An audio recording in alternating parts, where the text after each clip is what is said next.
연금저축계좌는 아시다시피 1년에 400만원까지 세액공제 혜택을 받을 수 있어서 직장인분들께서 많이 이용하고 계시는데요. 하지만 이 상품을 가입하고도 세액공제 혜택을 못 받거나 또는 내가 납입한 거에 비해서 굉장히 적게 세액공제 혜택을 받을 수도 있고요. 그런 경우도 굉장히 많습니다. 그래서 이 부분들 잘 모르고 계시더라고요. 그래서 이 부분 체크하고 넘어가시라고 준비했고요. 그렇다면 나의 연금저축은 월 얼마씩 납부하면 가장 적합한 월 납입 금액이 되는지 계산하는 방법도 알 수 있게 되니까 끝까지 시청 부탁드릴게요. 본격적으로 말씀을 드릴 건데 혹시 또 연금저축 계좌 세액공제에 대해서 잘 모르시는 분들도 있을 수 있으니까 간단하게 요점 정리하고 넘어갈게요. 일단 세액공제용 연금저축 계좌는 연금저축 보험도 있고 펀드도 있고 ETF도 있습니다. 이걸 다 통틀어서 연금저축 계좌라고 하고요. 어떤 걸 가입해도 세액공제 받는 데는 문제는 없습니다. 1년간 납입할 수 있는 금액은 1,800만 원까지인데요. 세액공제 혜택을 받을 수 있는 한도는 400만 원까지입니다. 그래서 400만 원을 월로 나누게 되면 월 34만 원 정도 납부하시게 되면 풀로 세액공제 혜택을 받을 수가 있고요. 좀 더 자세하게 그 구간별로 말씀을 드리면요. 근로소득 5,500만 원 이하의 근로자는 최고 16.5%까지 세액공제 혜택 받을 수 있습니다. 근로소득 금액 5,500만 원 이상, 그 다음에 1억 2천 이하의 근로자분들은 13.2% 일반적인 세액공제 혜택을 받게 됩니다. 그러면 16.5% 세액공제 받는 분은 66만 원까지 세액공제 혜택을 받을 수가 있고요. 그리고 13.2% 세액공제 받는 분들은 52만 8천 원까지 세액공제 혜택을 받을 수가 있어요.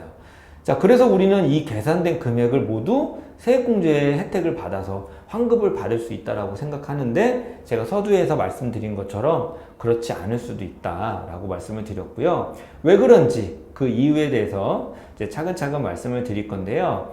자, 일단 이거를 이해를 하시려면 뭘 알고 있어야 되냐면 소득세 계산하는 과정을 좀 이해를 해야 돼요. 왜냐면 세액공제는 산출된 세금에서만 공제를 해주는 거거든요. 자, 그래서 한번 짧게 말씀을 드려볼게요.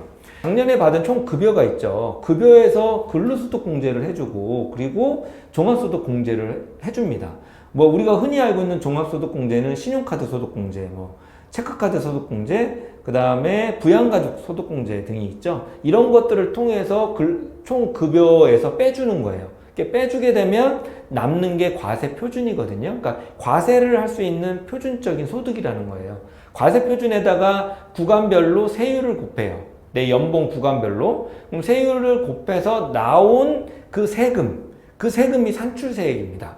자, 이 산출세액을 우리는 납부를 해야 되는데 바로 납부하는 게 아니라 이 산출세액에서 또 세액공제 혜택을 받게 되는 거예요. 우리가 지금 얘기하고 있는 이 세액공제. 이 세액공제는 대표적인 게 뭐가 있냐면 자녀 세액공제도 있고요. 보장성 보험료 세액공제도 있고요. 의료비 세액공제도 있고 기부금 세액공제도 있습니다. 그리고 우리가 얘기하고 있는 연금저축 세액공제 등이 있죠. 자, 어쨌든 이런 것들을 활용해서 이미 산출된 세금에서 다 빼는 거예요. 다 이렇게 빼요. 빼고 나면 결정된 최종 마지막에 남는 세금이 있죠. 요 세금이 결정세액이라고 합니다. 근데 이 결정세액이 내가 월급 받을 때 미리 납부하잖아요. 우리는 원천징수로 세금을. 그리고 연말에 다시 정산하잖아요. 이 월급 받을 때 미리 납부했던 세금이 이 결정된 세금보다 더 많이 낸 거야. 그러면 우리는 세금을 환급받게 되는 거고요. 이 결정된 세금이 내가 먼저 월급 받을 때 원천징수로 뗐던 그 세금보다 더 많아. 그럼 결론적으로 나는 세금을 덜 낸 거니까 더 내야 되는 거죠. 여기서 이제 핵심인데요. 중요한 얘기가 나옵니다. 자, 연금저축 계좌에 가입하지 않았다라는 가정으로 한번 설명을 드려볼게요. 자, 이 결정세액이요. 의외로 0이 나오는 경우가 많습니다. 이 결정세액이 0이 나왔다는 얘기는 내가 낼 세금이 없다는 얘기입니다. 근데 우리는 이미 월급 받을 때 세금을 냈어요, 안 냈어요? 냈잖아요. 그러니까 안 내도 되는 사람이 세금을 냈으니까 연말정산을 통해서 전부 다 이 세금을 돌려받게 되는 거죠. 그런데 이런 분들이 결정세액이 0이 나오거나 거의 근사치에 나오는 분들이 연금저축을 또 가입하고 계신 분들이 있어요. 이분들은요, 아무리 많이 연금저축을 가입하고 있어도 세액공제 혜택을 거의 못 받습니다. 왜냐하면 세액공제라는 거는 세액, 그러니까 결정된 세금을 줄여주는 건데 이 결정된 세금이 0이에요. 줄일 세금이 없어요. 저축을 아무리 가입하고 있어도 세액공제 혜택은 받지 못하게 된다는 거죠. 그래서 우리는 뭘 확인해야 됩니까? 원천징수 영수증을 확인해서 나의 산출세액이나 결정세액을 확인을 해야 되는 겁니다. 근데 대부분 잘 모르죠. 그래서 확인하는 방법도 잠시 후에 말씀을 드릴게요. 그리고 또 이런 경우 있을 수 있죠. 예를 들어서 44만 원의 결정세액이 결정됐다고 해볼게요. 그러면 우리는 이 44만 원의 세금을 0으로 만들어 버리면 우리는 기납부한 세금을 모두 환급받을 수 있겠죠. 근데 이걸 0으로 만드는 방법이 뭐냐? 말씀드렸던 연금저축 계좌를 가입하면 돼요. 연금저축 계좌를 얼마를 가입해야 이걸 0으로 만들 수 있느냐? 이게 중요한 건데요. 자, 연금저축 계좌는 어떻게 해요? 내가 총 나입한 금액 곱하기 예를 들어서 5,500만 원 이하의 근로자라면 곱하기 16.5% 해서 나온 금액이 44만 원이면 되는 거죠. 그럼 이 44만 원은 전부 다 공제가 돼서 기납한 세금 모두 돌려받을 수 있게 되는 거죠. 그러면 이거 계산하기 좀 골치 아프니까 거꾸로 계산하면 됩니다. 44만 원 나누기 16.5% 하면 내가 납부해야 될 연금저축 납입 금액은 267만 원이 나옵니다. 그러니까 이분은 연에 267만 원까지만 납부하면 되는 거예요. 만약에 400만 원까지 다 채워봐야 나머지 대략 140만 원 정도에 대해서는 세액공제를 못 받는다는 거예요. 그러니까 굳이 이렇게 더 많이 가입할 필요가 없다라는 거죠. 이해 가시겠죠? 자, 그래서 그러면 267만 원을 뭐 연에 한 번에 내도 되고요. 적립식으로 매월 쪼개서 월 23만 원씩 쪼개서 가입하면 됩니다. 그래서 여러분들도 작년에 원천징수 영수증을 확인하셔가지고 나의 산출세액과 결정세액을 확인하고 난 다음에 나는 그러면 이만큼만 납부하면 되겠네 라고 계산을 해서 가장 적합한 가장 적당한 월 납입금액을 선정하면 되겠고요. 근데 이런 분들 있죠. 결정세액 자체가 66만 원을 넘어가. 그러면 이분들은 그냥 최대 400만 원을 무조건 채워야 되는 거죠.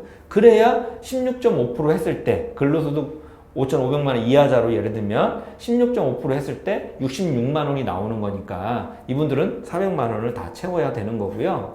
아, 맞다. 원천징수 영수증 어디서 확인하냐면요. 일단 총무과에 가서 확인하실 수도 있고요. 요게 좀 번거롭다면 국세청 홈페이지 마이 홈택스에 들어가셔가지고 지급명세서 제출 내역을 클릭하시면 원천징수 영수증을 확인할 수가 있고요. 아, 요거 하나 더 알고 계시면 좋겠다. 예를 들어서 결정세액이 44만 원인 경우 연에 267만 원만 납부하면 된다고 했잖아요. 월로 계산하면 23만 원 정도만 납부하면 된다고 말씀을 드렸는데 나는 모르고 이미 월에 33만 원, 그러니까 연에 400만 원을 다 채운 거예요. 267만 원만 채워도 되는 것을 난 이미 400만 원을 채운 거야. 그럴 경우에 내가 조금 더 낸 거, 세액공제 못 받는 이 금액에 대해서 내년치 연말정산에 활용할 수 있느냐? 이건 원칙적으로 안 됩니다. 그러니까 처음부터 납부할 때 잘 계산해서 납부하셔야 돼요.